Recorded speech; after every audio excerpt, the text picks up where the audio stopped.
katakanlah hal-hal yang wajib sebetulnya oleh anak itu didapatkan dari orang tuanya, dia tidak dapatkan gitu kan. Seperti pengajaran sholat, katakanlah bagaimana memerintahkan sholat gitu kan, dan kebaikan-kebaikan yang lainnya yang justru sekarang menjadi kekhawatiran itu jarang orang tua itu yang mementingkan atau mempedulikan hal itu gitu kan.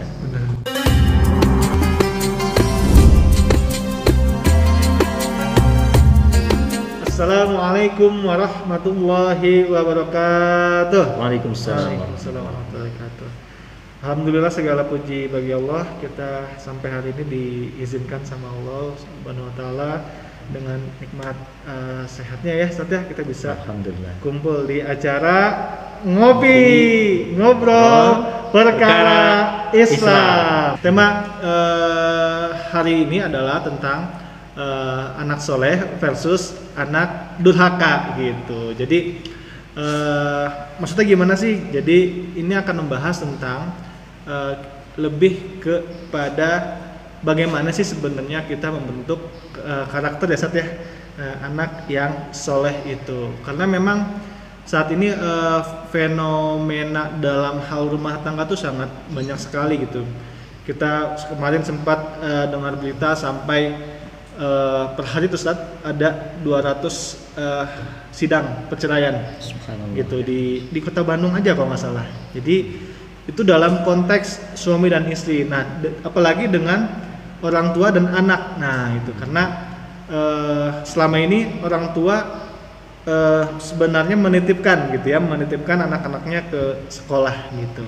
Tapi setelah pandemi ini, COVID ini, anak-anak di rumah semuanya PJJ. Nah, di sini diujinya orang tuanya gimana caranya mendidik anak sebaik mungkin gitu. Karena jika itu tidak dilakukan, anak-anak itu sebenarnya dibesarkan oleh medsos. Kalau kita nggak ngisi, medsos yang ngisi. Entah itu mereka nonton YouTube atau konsumsi IG, TikTok bahkan ya, TikTok yang joget-joget gitu.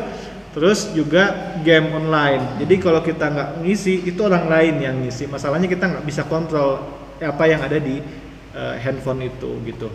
Itu yang pertama. Yang kedua, kemarin sempat ada kasus anak yang memperkarakan orang tuanya ya.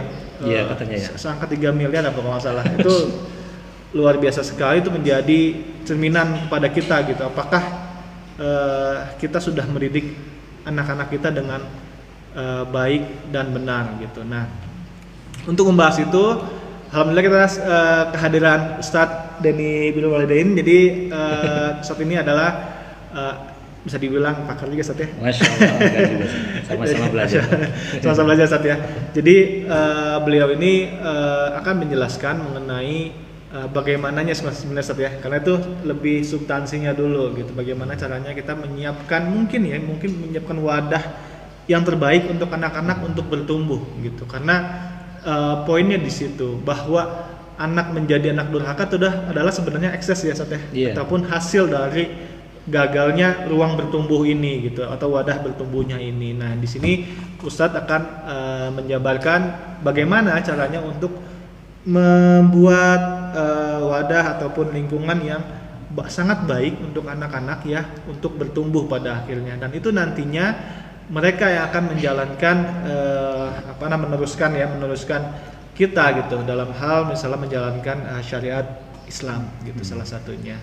Nah, jangan sampai kita beranggapan bahwa dengan pendidikan di sekolah itu udah cukup gitu, padahal kan itu cuman bisa dikatakan skill yang dipersiapkan untuk ini loh, sebenarnya untuk melayani industri.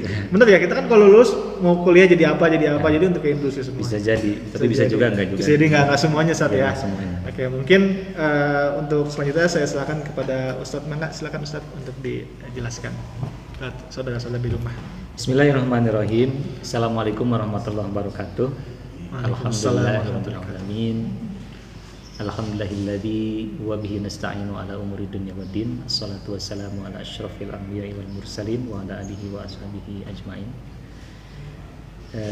Pertama mari kita panjatkan puji dan syukur hanya milik Allah Subhanahu wa taala atas segala limpahan nikmat karunia-Nya pada kita semuanya. Salawat dan salam semoga senantiasa tercurah dan terlimpah kepada uswah hasanah kita habibana nabiyana wa sayyidina Muhammad sallallahu alaihi wasallam. serta pada keluarganya, kepada para sahabat tabi'in dan juga kepada umatnya yang senantiasa taat kepadanya hingga akhir zaman. Terima kasih saya sampaikan kepada Pak Khairil dan juga tim mungkin dalam hal ini. Kita bertemu kemudian keberapa? Tidak terasa ini sudah lebih dari 2 kali kita bertemu lagi di medsos ini.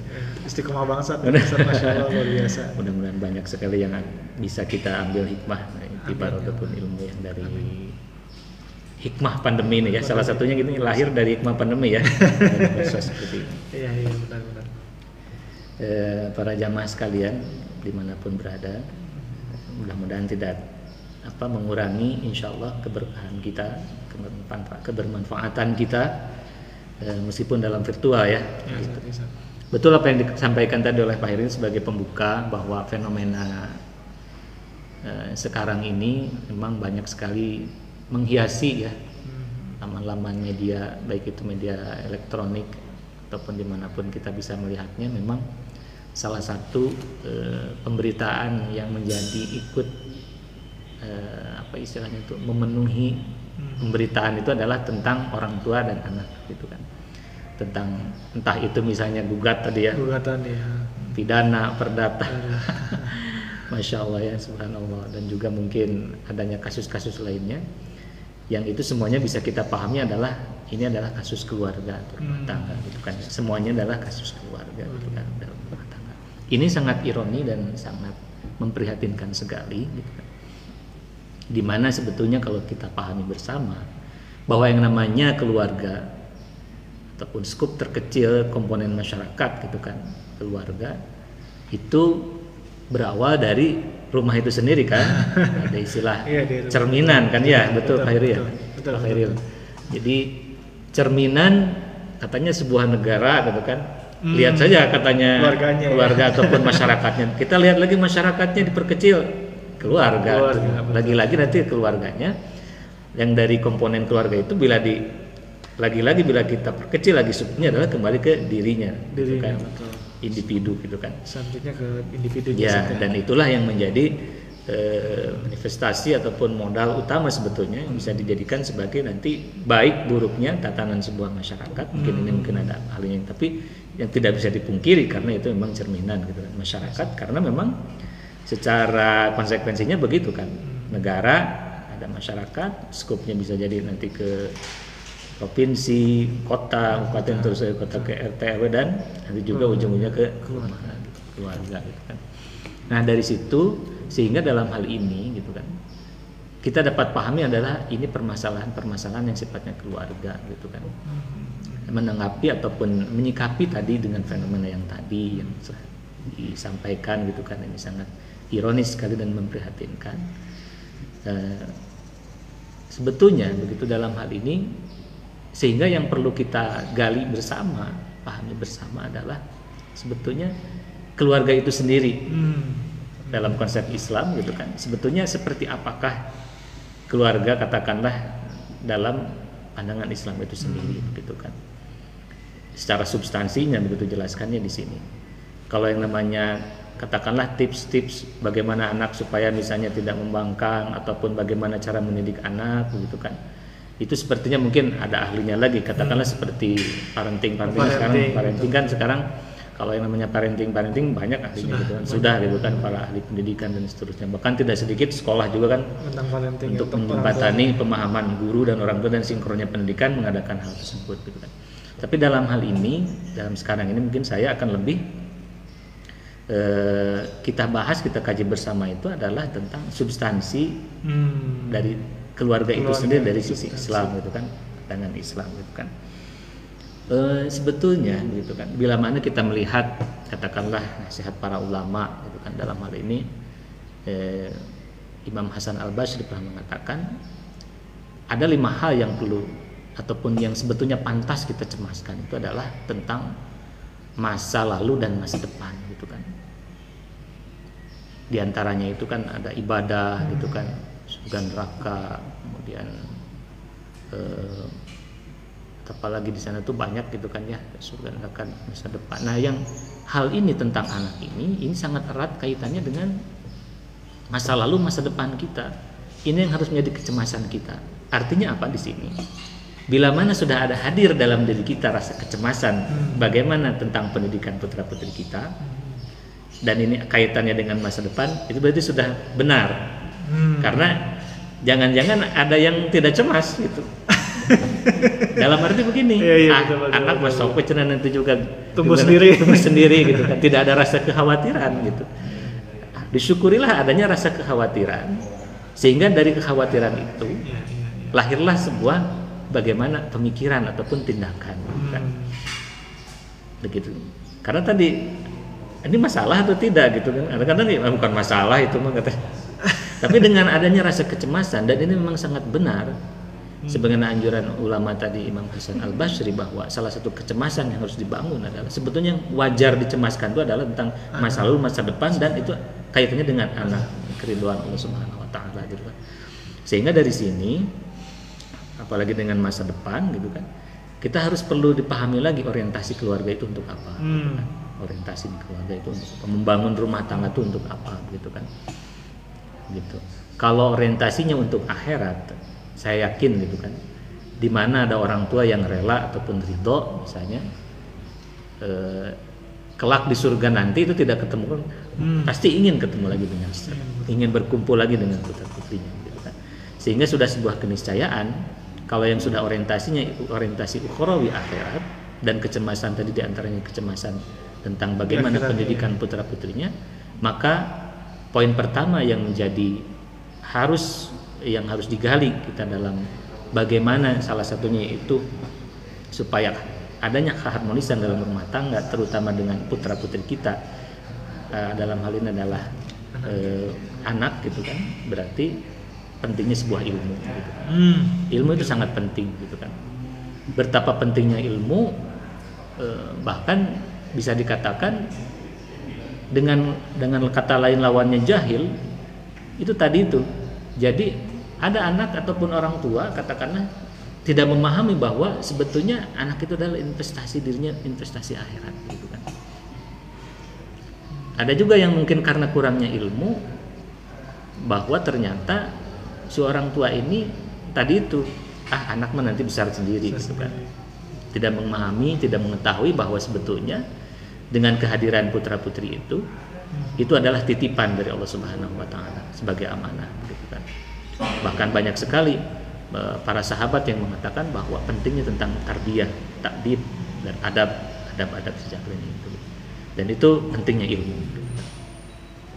Sangat pentingnya ilmu di situ. Karena bahkan gitu kan dalam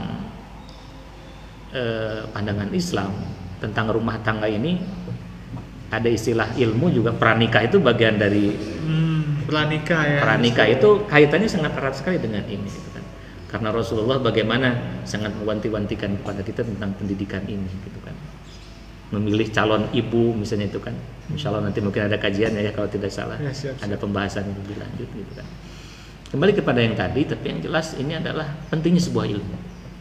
Pentingnya sebuah ilmu gitu kan dalam rumah tangga itu. Sehingga mengetahui apakah ini adalah sebuah pembangkangan atau bukan gitu kan. Kadang-kala kalau dalam kasus yang seperti kita dapatkan gitu kan, adanya kejadian-kejadian melawan ke orang tua gitu kan, bila kita runut asbabnya itu, sebab-sebabnya adalah ternyata katakanlah kurangnya perhatian. Kurangnya perhatian, sibuknya orang tua gitu kan. Sebetulnya bila memahami tentang ini gitu kan, tidak langsung semerta-merta ataupun langsung mengatakan anak durhaka, padahal sisi lain bisa jadi orang tuanya yang durhaka gitu kan, karena tidak tahu ilmunya. Dengan kata lain tidak adanya perhatian gitu kan. Sekarang kan banyak dengan artian tuh sudah saja anak tuh disuguhkan dengan yang namanya HP, gadget, cukuplah gitu kan. Cukup gitu. gitu. Padahal tidak adanya sentuhan-sentuhan, kasih sayang dari orang tua, sapaan gitu kan. Ini dan ini sifatnya teknis ya, insya Allah mungkin barangkali nanti ke DKM ataupun ke tim media ataupun ini bisa lebih lanjut lagi digali teknis tips gitu kan. Tapi yang jelas dengan tidak adanya ilmu bisa aja seperti itu, dan ini sangat terjadi, sangat terjadi gitu kan. Dan sangat mungkin gitu kan, sangat mungkin terjadi. Kemudian yang kedua yang tidak kalah penting gitu, bagaimana kita membangun komunikasi dengan putra-putri itu adalah dalam keluarga itu adalah pentingnya tentang tarbiyah dan pendidikan yang baik, takdib gitu kan, adab sopan santun gitu. Lagi-lagi tentang ilmu lagi, kembali kepada ilmu gitu kan. Khawatir kita itu justru sebagian orang tua mungkin ada yang memahami bahwa sebenarnya itu adalah bagian takdib, pembelajaran, tarbiyah, tapi dikatakan akhirnya belum saatnya katanya. Katakanlah seperti tadi mengajarkan tentang izin aja dalam rumah gitu kan, atau menggunakan aurat misalnya, tidak diperkenalkan sejak dini gitu kan, karena kurang tahunan orang tua misalnya akan pentingnya hal itu gitu, seakan-akan itu itu mah belum saatnya kan. Padahal dalam Islam itu adalah bagian yang harus sudah saatnya diperkenalkan di usia tersebut, katakanlah seperti usia dini aja ya, katakanlah seperti usia dini gitu. Jadi seperti itu gitu kan, pendidikan yang baik gitu kan, bagaimana memperkenalkan tentang Islam dan caranya juga seperti apa, ini pentingnya ilmu gitu kan. Kadang-kala kita kan anak ribut saja di anak kecil gitu kan, kita lagi sholat katakanlah mengganggu, itu marahnya luar biasa. Padahal usianya dalam Islam itu sudah ada tuntunan fasenya ya fasenya sudah ada. Dijelaskan sebelumnya. Jadi itu kita masing-masing sudah pada tahu gitu kan ya. Dari mulai usia 0 sampai 7 tahun katakan, terus 7 sampai 14 seperti apa memperlakukan putra-putri kita gitu. Dan lagi-lagi tentang ilmu lagi gitu. Dan nanti bermuarnya kepada ilmu gitu kan. Kekurang pahaman dalam muasyarah di surah atau keluarga ini menjadikan hadirnya tadi pembangkangan yang sebetulnya bisa jadi tidak, bisa jadi iya, dalam arti tidak tuh bukan sebuah pembangkangan, hanya mungkin karena kekurang perhatian tadi ya, kurang perhatian misalnya gitu kan. Nah, itu banyak sekali gitu kan. Oke, jadi memang salah satu fenomenanya memang tadi ya, sampai karena kurangnya ilmu itu, jadi orang tuh merasa membesarkan anak secara fisik itu cukup. Iya. Ruhnya kita nggak tahu kemana gitu. Ya. Iya. Kita besarkan anaknya tapi kita nggak sadar secara ruhiyahnya itu direbut sama orang lain. Iya. Ya, Betul. Misalnya ajaran liberalisme segala macam. Sekarang juga rame LGBT. Bahkan dari lembaga internasional tuh ada dananya untuk komunitas LGBT dalam konteks mereka bersosialisasi segala macam. Dan ini sekali lagi tantangan besar nih buat orang tua gitu. Jadi tadi itu penting banget tadi ilmu gitu. Bahkan pranikah itu dalam hal memilih pasangannya pun sudah ada tuntunannya dalam Islam gitu. Problemnya adalah ketika orang tua katakanlah sudah lulus ya kuliah gitu, katakanlah sudah merasa cukup untuk belajar. Nah, padahal kebayang nggak sih kita ngoprek mesin aja gitu nggak pakai ilmu rusak gitu. Nah ini anak gitu, anak yang kita asal gede gitu, asal mau jajan kasih, mau handphone dikasih, terus kita lepas. Iya betul. Itu gimana satu? Jadi gimana untuk mengatasi ini, apa yang harus dilakukan orang tua agar setidaknya itu memang dia mau gitu untuk belajar gitu, dan biasanya harus kemana untuk belajar itu Ustaz? Tentang masalah menggali istilahnya itu motivasi belajar. Kita harus dipahamkan bahwa harus memahami bersama bahwa setiap fase itu ada adegan-adegan, dalam arti begini, setiap fase itu ada tantangannya gitu kan. Dan setiap tantangan pasti ada solusi ataupun ilmunya yang harus dilakukan gitu, supaya tantangannya itu kita lulus setiap tantangan. Katakanlah seperti fase anak-anak pranikah seterusnya. Nah, justru saya pernah dengar dulu itu dalam sebuah perguruan tinggi juga itu benar Pak Fairul, itu tidak ada dalam perguruan tinggi itu adalah tentang mata kuliah keluarga harmonis, kalau misalnya nggak ada dengan pendidikan tarbiyah dalam arti di rumah tangga itu nggak ada memang. Lembaga pendidikan tuh abai kalau boleh jujur, abai. Walaupun nggak semua bidang studi ya, tapi umumnya katakanlah saya anak teknik katakanlah ya, pernah nggak satu semester aja gitu ya bahas tentang keluarga, atau dan satu semester lagi tentang parenting ya. Karena gini, kita kan kalau saya mau kuliah nih, mau kerja di mana pikiran gitu, tapi lupa bahwa kerja tuh bisa pensiun. Tapi jadi orang tua itu sampai mati gitu. Nah, itu satu gimana nyikapi itu Ustaz? Jadi pertama itu tadi itu kan ya, memotivasi bahwa setiap fase itu ada tantangan dan setiap tantangan itu ada ilmunya, gitu kan. Betul. Karena dan itu adalah tuntunan Islam gitu, supaya memang harus dibangun kapasitas kita gitu kan. Harus dibangun kapasitas sebagai orang tua. Kemudian, jadi harus ada. Nah, dan itu semua itu juga memang dijadikan pendorong untuk kita berawal tadi. Ini menjadi kecemasan kita atau tidak gitu kan. Kedua itu gitu kan. Jadi kecemasan atau tidak gitu. Jadi kekhawatiran kita atau tidak gitu. Kalau sudah menjadi sebuah masalah katakanlah gitu, itu biasanya orang mencari solusinya bagaimana gitu. Telat ya. Jadi kalau buat masalah baru cari solusi, padahal dari awal sebenarnya sudah bisa dipecahkan ketika kita memahami fase-fase itu dan ilmunya. Dan itu memang tadi kekhawatiran tentang masa depan itu kan. Karena dengan adanya kekhawatiran itu, wah berarti saya harus mempersiapkan. Cuman tadi itu kalau tidak ada rasa kekhawatiran ke sana, nikah nanti punya anak saja gitu kan. Kumaha behna istilah sudah kumaha derna gitu kan. Nah, itu semua justru yang menjadikan tadi tidak terbangunnya kesadaran dalam membangun rumah tangga ini, dalam artian khususnya komunikasi dengan putra-putri kita. Katakanlah begini kan ya Pak Khairul, yang luar biasanya anak tuh dengan tadi yang dengan disuguhi gadget gitu. Gadget betul. Dengan informasi yang begitu besar dan sangat luas sekali, cepat begitu kan ya perubahannya. Itu Masya Allah ya. Orang tua katakanlah dia mengurung diri, mencukupkan dengan akan seperti apa coba? Mencukupkan dengan kapasitas yang dia misalnya yang ada gitu. Itu akan seperti apa?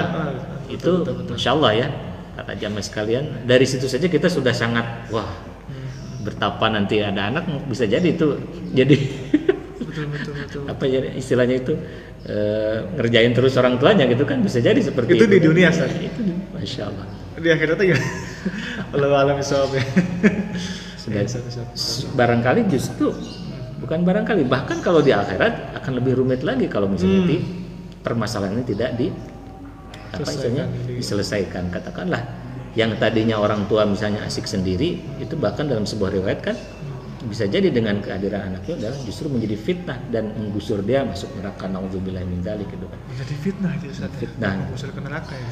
Iya. Itu ngeri banget saat itu. Iya.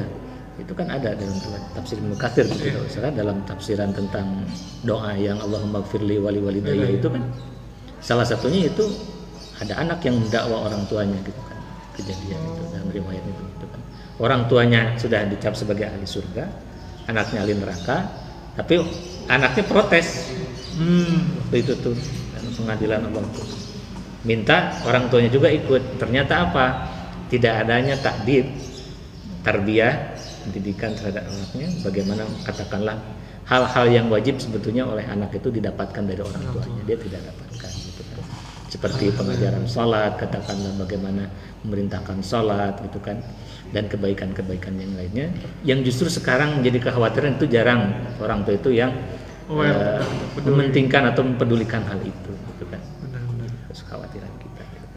Karena contoh kecil gini satu, ini mungkin ya nggak semuanya tapi banyak keluarga mungkin ya, anak itu kalau kesiangan bangun subuh itu biasa aja.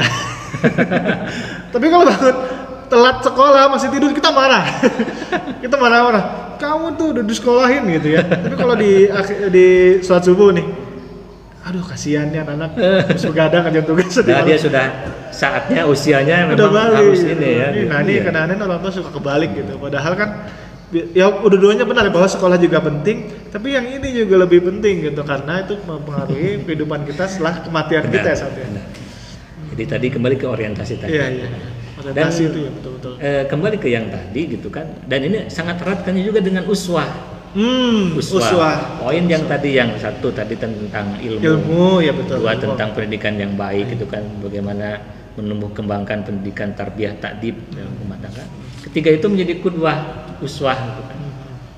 Karena tidak bisa dipungkiri para jamaah sekalian, memang anak itu akan melihat orang tuanya gitu kan. Menjadi uswah gitu kan. Menjadi uswah. Bagaimana katakanlah orang tuanya memerintahkan untuk sholat, Betul. tapi tidak melakukannya, gitu kan. Dan tidak bisa dipungkiri juga bahwa dengan adat yang ada di kita ini memang yang namanya model itu perlu kan, gitu kan. Betul. Dan orang tua adalah model yang terdekat dalam Orang tua model yang terdekat. iya, gitu kan. Bagaimana tidak, gitu kan. Katakanlah melarang untuk senantiasa kita ke anak itu berinteraksi dengan gadget, katakanlah sangat berlebihan, ya orang tuanya asik-asik aja. Aduh, itu sambil begini itu kan sambil sholat, tapi begini. Jangan terlalu berlebihan gadget, ternyata orang tua juga mencontohkan. Karena memang ya begitulah memang tantangan menjadi orang tua. Gagal jadi uswah Ustaz. Iya, jadi uswah gitu. Karena mau tidak mau gitu kan, sarana pendidikan Islam itu yang pertama itu adalah tentang uswah hasanah qudwah gitu kan. Bagaimana keberhasilan atau kesuksesan pendidikan Rasulullah SAW gitu, dalam hal ini dalam pendidikan umat ini adalah adanya uswah, menjadi teladan, itu yang utama gitu kan. Ini yang menjadi utamanya gitu kan. Karena kalau kita lihat, coba saja dalam Al-Quran tidak ada spesifik ya khusus itu pembahasan tentang pendidikan anak, ada dalam Al-Quran. Semuanya perintah sholat, zakat gitu kan, berihsan gitu kan kepada orang tua. Karena sejatinya harus yang melakukan itu orang-orang tua itu yang bersangkutan untuk jiwa dirinya nanti yang mempunyai keturunan, tentu nanti kadarnya saja yang mungkin disesuaikan gitu kan. Tapi secara model, secara nanti dia melaksanakan dalam Quran itu memang perintahnya ya lakukanlah itu gitu, sebagai nanti juga menjadi uswah bagi putra putri gitu kan gitu. Jadi memang salah satu ironis juga kita kan, kadangkala kita kalau menjadi uswah tuh ini panjang juga biasanya kan ya. Iya. Bagaimana itu cerminan juga kepada katakanlah kakek si anak gitu kan. Jadi orang tua berbuat baik terhadap orang tuanya lagi. Orang tuanya gitu. lagi. Anak lihat ini. Anak lihat gitu kan. Nah, itu juga ya pembangkangan itu yang juga kadangkala itu tidak terasa dalam rumah tangga itu, justru kita sendiri yang menyuburkan, menghadirkan tentang membangkang. Justru kita menjadi yang mencontohkan. Iya, katakanlah seperti istri suami istri, dan sebetulnya seperti dalam artian kekerasan gitu kan, itu bisa jadi dari rumah tangga gitu kan. Cerminan gitu kan, iya gitu kan. Dan ya inilah yang banyak beristighfarnya gitu juga ya.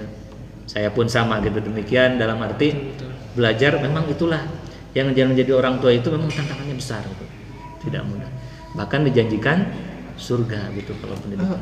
Ada janjikan surga, Ustaz? Surga gitu. Gitu kan.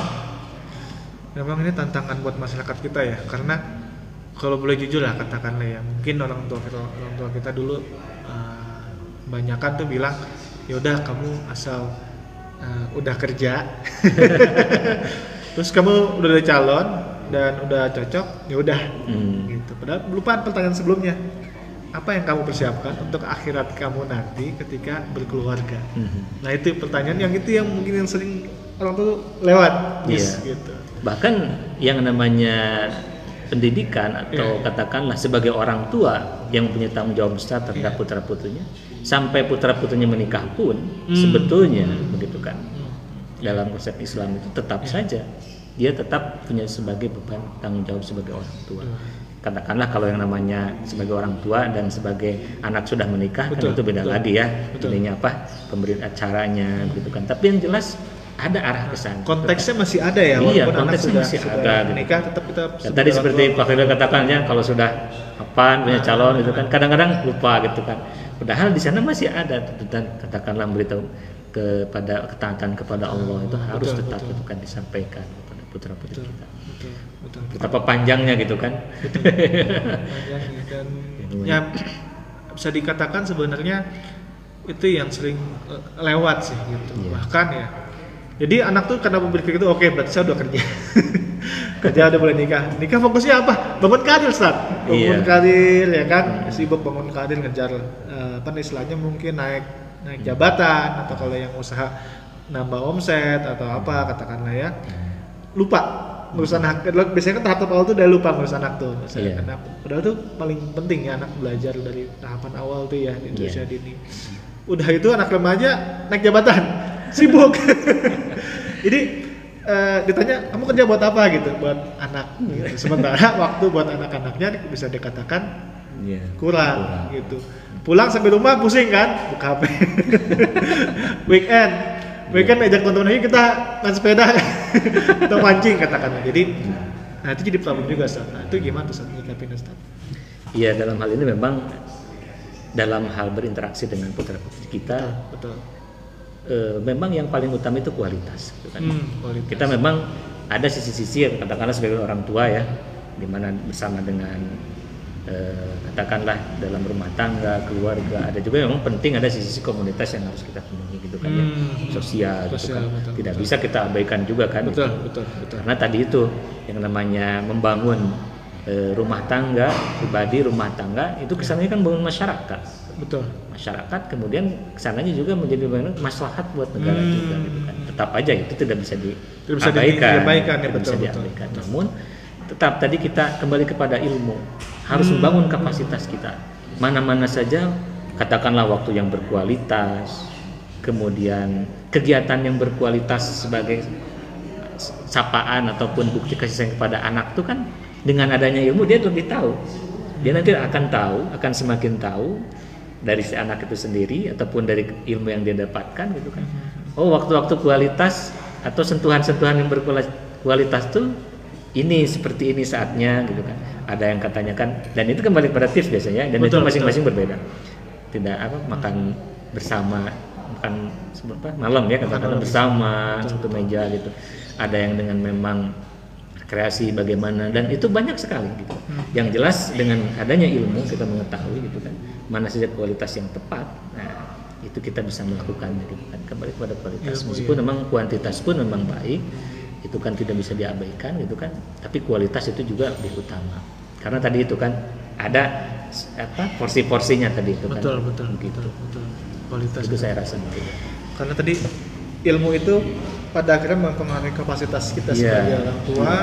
Harapannya dengan kapasitas yang cukup baik gitu ya, katakanlah memadai, kita akan menjadi orang tua yang memiliki kualitas di dalam hal misalnya kita berinteraksi dengan anak gitu kan, tahu gitu kan kualitas yang terbaik seperti apa, komunikasi yang efektif berkualitas itu seperti apa gitu kan, dan memerintahkan kebaikan yang efektif itu seperti apa, itu kembali kepada komunikasi ke anak. Iya, ada ilmunya juga saat ya. Kebaikan katakanlah sholat tuh baik gitu kan, itu perintah Allah kan ya, suatu ketaatan. Tapi dalam menyampaikan komunikasi kurang baik itu juga jadi antipati kan, membangkang. Katakan anak membangkang disebut aja anak durhaka. Dasar kamu ya. Padahal orang tua sendiri yang tidak mau membangun kapasitas dirinya, sehingga nanti melahirkan komunikasi yang tidak baik, dan ujung-ujungnya juga nanti akan menjadi penghalang juga kan, fitnah bagi perintah Islam itu harus yang baik gitu kan. Ternyata memang malah sebaliknya gitu kan, menjadi kontraproduktif. Dan yang terakhir tadi yang ada beberapa poin itu adalah juga yang tidak kalah penting saya rasa adalah poin yang keempat itu adalah kedurhakaan orang tua kepada ibu bapaknya. Nah, dalam artian di sini adalah sejauh mana juga sih sebagai orang tua menjadikan orang tuanya, dalam hal ini kakek, nenek si anak tadi itu betul-betul memuliakannya, betul-betul sangat menghormatinya, gitu kan. Dan sering apa mendoakannya, gitu kan. Betul. Karena nanti akan kembali kepada dirinya juga. Dalam arti begini, ada sebuah kisah menarik, seorang istri kiai ini pesantren besar. Salah satu kenapa putra-putrinya sukses ini. Itu kenapa salah satunya bisa demikian. Ternyata ibunya ini, uminya namanya itu yang disebut dipanggil umi pesantren itu, mendoakan satu persatu anaknya, namanya. Nah, pertanyaannya sudahkah para pemirsa ini juga kita kan dengan membangun kapasitas sudah ya, betul. Komunikasi kita terapkan, betul. Cuman pernahkah kita dalam penghujung malam kita, setiap penghujung sholat kita doakan putra putri kita, arti doanya itu khusus gitu, dalam arti begini, disebutkan namanya ya Allah, dan doakannya itu misalnya kesehatan jasmani rohaninya gitu kan. Nah itu spesifik gitu kan, disebutkan, bahkan itu sampai satu persatu tuh oleh ibu kiai ini tuh. Putra putri didoakan, kalau belum selesai didoakan tuh anaknya ada 7 kalau nggak salah 8. Itu tidak mau meninggalkan, doakan dulu putra putrinya gitu kan. Masya Allah gitu kan. Tersambung langsung ya. Ya, karena yang kita pinta itu bukan sekadar sukses dunia gitu kan. Betul. Tapi keberkahan, keridhaan Allah Subhanahu wa taala yang diminta dalam doa-doa tersebut, dalam untayan-untayan doa gitu kan. Dan nanti konsekuensinya insya Allah gitu kan, birrul walidain dalam arti berbakti kepada sebagai dirinya orang tua dari anaknya itu, dengan dia mendoakan misalnya anaknya sekaligus juga orang tuanya gitu kan, insya Allah akan istilahnya itu akan diijabah oleh Subhanahu wa Ta'ala, ataupun akan diturunkan keberkahan dan rahmat Allah Subhanahu wa Ta'ala dirinya dengan doa-doa tersebut gitu kan. Nah, itu sepertinya yang menjadi poin-poin yang saya pahami. Kalau yang namanya tips kan relatif ini ya, teknikal. Jadi kalau substansi itu seperti itu. Jika saya review sedikit bahwa dalam konteks membangun keluarga itu ya sebenarnya dalam hal ini adalah anak, pertama adalah ilmunya dulu Satya. Kita harus punya ilmu yang mumpuni gitu. Karena tanpa ilmu bisa jadi amal kita juga salah gitu. Karena dalam Islam itu lengkap tadi Ustaz bilangnya fase-fasenya tuh dijelaskan dan solusinya ada gitu. Nah, kalau bisa dipelajari sebelum anak ada, jadi udah anak oh masuk fase ini nih, oh ini begini, saya mesti begini gitu. Selanjutnya yang kedua adalah tadib ya, dan tarbiyah ke anak. Kita ajarkan anak untuk sopan santun dan juga tetap bertauhid ya Satya, jadi terhadap Allah, dan mencontoh juga Rasulullah SAW. Dan juga tadi yang ketiga adalah menjadi uswah hasanah, contoh yang baik bagi anaknya gitu. Jadi kalau memerintahkan itu, nah kamu sholat ke masjid, bapaknya duluan ke masjid ya, jadi kayak gitu. Kalau misalnya ngajarin anak untuk sopan santun, bapaknya juga kepada rekan-rekannya juga mengajarkan sopan santun gitu Satya. Dan yang keempat adalah tadi tentang bagaimana orang tua mencontohkan dia berbuat baik, memuliakan dan mendoakan orang tuanya juga gitu. Dan juga mendoakan anak secara spesifik, namanya satu persatu gitu ya. Langkah baiknya itu gitu, seperti itu. Luar biasa Ustaz. Memang itu kita gimana ya? Itu kadang-kadang nggak nyambung Ustaz. Gini, tadi itu masalah kerja. Kita kerja tuh buat anak gitu ya. Tapi kita lupa gitu bahwa anak sebenarnya juga gelas kosong yang bisa diisi oleh siapapun gitu. Jadi kalau bukan kita yang ngisi, kita nggak pernah tahu siapa yang ngisi gitu. Apalagi dengan handphone ya, yang dibuka gitu langsung seluruh informasi itu bisa masuk ya. Jadi kalau nggak kita istilahnya manfaatkan waktu sebaik mungkin ya dalam konteks tadi investasi akhirat kita dalam hal ini adalah anak, ya bisa jadi menjadi fitnah. Jadi boleh diinvestasi malah jadi hambatan nanti di akhirat nanti gitu, kita ditarik lagi ke naudzubillah min dzalik ya Satya. Dan Ustaz ada menanya Ustaz yang ingin saya tanyakan. Jadi tadi masalah kapasitas bahwa katakanlah sekarang kita jadi gelas nih. Gelas kan paling bisa buat cuci muka gitu, kalau paling banter yang lain buat minum ya.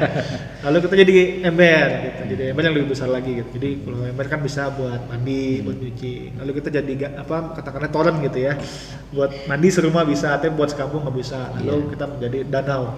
Jadi satu kampung tuh mau ngapain, mau mandi bebas, karena udah jadi danau. Artinya kapasitas kita bertambah gitu ya. Nah ini dalam hal ini kira-kira Ustaz ya, kita bisa nyari referensi kemana Ustaz sebagai orang tua untuk menambah kapasitas kita gitu ya dalam hal ini sebagai orang tua gitu. Jadi khawatirnya adalah kita masa cukup nih jadi gelas nih, udah lulus katakanlah SMA atau kuliah gitu ya, ya udah jadi gelas aja udah cukup gitu. Padahal kan anak itu bisa jadi wadahnya butuhnya sebenarnya ember, ya kan? Jadi ya nggak ketemu nih, udah ilmunya segini doang gitu, dia nggak tumbuh, kalau kita nggak bertambah, sementara kebutuhannya sudah. Masalah itu orang tua mesti nyari kemana saat untuk belajar menambah kapasitas. Yang jelas tadi ada yang perlu digarisbawahi adalah tentang merasa cukupnya itu yang harus dikritisi. Rasa cukupnya itu. Nah, justru kalau tidak salah itu nasihat Imam Syafi'i, para ulama juga, bahkan dalam Al-Quran itu diintisarikan dari Al-Quran. Sebetulnya orang yang merasa cukup itu bukti kejahilan, bukti kebodohannya. Merasa cukup itu justru bukti kejahilian, dan itu adalah kebodohan. Iya, kebodohannya begitu. Makanya yang namanya kebaikan gitu kan, dalam arti apakah dia ilmu, kapasitas keilmuan gitu kan, harus terus dibangun. Jangan sampai karena kebutuhan yang perlu dibagi itu kan sangat besar gitu kan. Betul. Apalagi tadi orientasinya akhirat gitu kan. Betul. Apalagi dengan menghadapi anak yang terus berkembang dengan permasalahan yang begitu rupanya begitu. Kalau kita mencukupkan pada kapasitas yang ada saat ini, katakanlah kita mencukupkan kapasitas tahun 2000-an ini mah tahun 90-an gitu kan. Iya. Padahal anak kita milenial Iya, gitu iya, kan. betul. Nah, itu sudah suatu keniscayaan kita harus menambah kapasitas itu gitu. Di mana didapatkannya yang jelas sudah banyak majelis-majelis ilmu dan buku-buku tentang masalah itu gitu kan. Kita baca tentang bagaimana parenting Islam, para ulama soleh, para ulama dalam hal ini yang bagaimana menyajikan tema-tema tentang ini sudah sangat banyak. Saya juga udah banyak untuk seperti e-book sekarang kan ya, elektronik. Betul, Buku itu sudah banyak tentang bagaimana parenting Quran itu seperti apa gitu kan, dalam apa istilahnya itu, nilai-nilai Al-Quran, nilai-nilai Islam itu yang dapat kita dapatkan itu dari berbagai media gitu. Insya Allah sudah banyak. Barangkali Masjid As-Siddiq pun sepertinya bisa jadi kan nanti mengadakan seperti itu. Tema-tema parenting Islami Iya, gitu kan, bisa saja. Gitu. Kalau tidak salah sudah pernah dilaksanakan majelis taklim ibu-ibu kan. Ibu-ibu tapi bapaknya kan penting. Ya, nah itu kan itu bisa saja nanti kan tinggal suatu saat nanti kepesertaannya.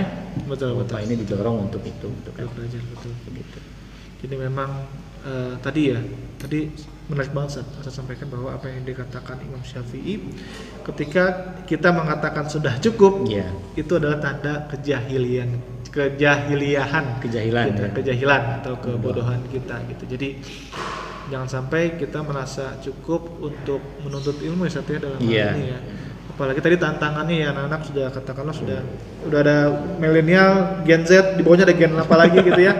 Kalau dulu kan kita ngalamin ya, dimana nggak ada gadget gitu ya, kita interaksi dengan orang, mau cari tahu tuh baca buku dulu ada RPUL gitu atau apa dulu ya, kita sekolah-sekolah gitu. Sekarang kan enggak, anak-anak tuh dibesarkan udah gadget udah hadir. Jadi kalau orang tuanya masih gagap gitu dengan gadget, dan tadi nggak punya orientasi akhirat ya, udah gitu. Jadi, kan memang begitu Pak Hil ya. Betul. Utulubil ilma minal mahdi ilal lahdi gitu kan, sampai ke yang dalam arti memang yang namanya membangun kapasitas keilmuan itu keniscayaan kita sampai nanti meninggal pun tetap yang namanya itu harus terus yang namanya menuntut ilmu, dalam arti cari ilmu gitu kan, belajar itu tetap harus dilakukan gitu kan. Tema malam ini apa hari ini luar biasa Ustaz. Sepertinya sangat panjang kalau menusuk Ustaz sebenarnya. Waduh nih saya gimana? Jadi makasih banyak Ustaz, luar biasa hari ini pertemuan kita, semoga Allah berkahi dan amin, dan semoga ini berdampak ya buat kita semuanya, baik kita berdua di sini Ustaz dan tim, dan juga para pemirsa di rumah. Harapannya bahwa tadi pertama jangan lupa bahwa tadi Ustaz sampaikan ilmu. Jadi ilmu itu penting sekali, jangan pernah merasa cukup untuk belajar, karena situ kapasitas kita bertambah gitu. Jadi ya Ustaz, kalau misalnya ilmu kita nggak malas nuntut ilmu dalam hal ini untuk mendidik anak dalam konteks keislaman, siap-siap permasalahan, siap-siap gitu. Jadi kadang-kadang ya aku jujur mah enakan mencegah daripada ngobatin gitu. Ngobatin udah kerasa sakitnya gitu. Terus yang kedua tadi adalah yang kedua adalah tarbiyah dan tarbiyah. Jadi bagaimana kita mengajarkan anak dengan pendidikan yang baik gitu, sesuai dengan konteksnya adalah keislaman ya. Karena Islam itu detail banget ya Ustaz dalam hal ini gitu. Lanjut adalah tadi yang ketiga, kita harus mencontohkan, kita harus menjadi uswah hasanah bagi anak-anak semuanya gitu.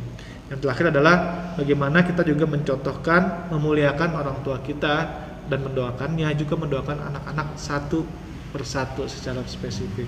Kurang lebih seperti itu harapannya, kita semua menjadi orang tua yang bisa bertanggungjawabkan ya anak-anak kita di akhirat nanti gitu. Dan ketika kita semuanya, masyarakat kita sudah belajar bareng-bareng, harapannya masyarakat kita pun menjadi masyarakat yang madani ya Ustaz ya, luar biasa.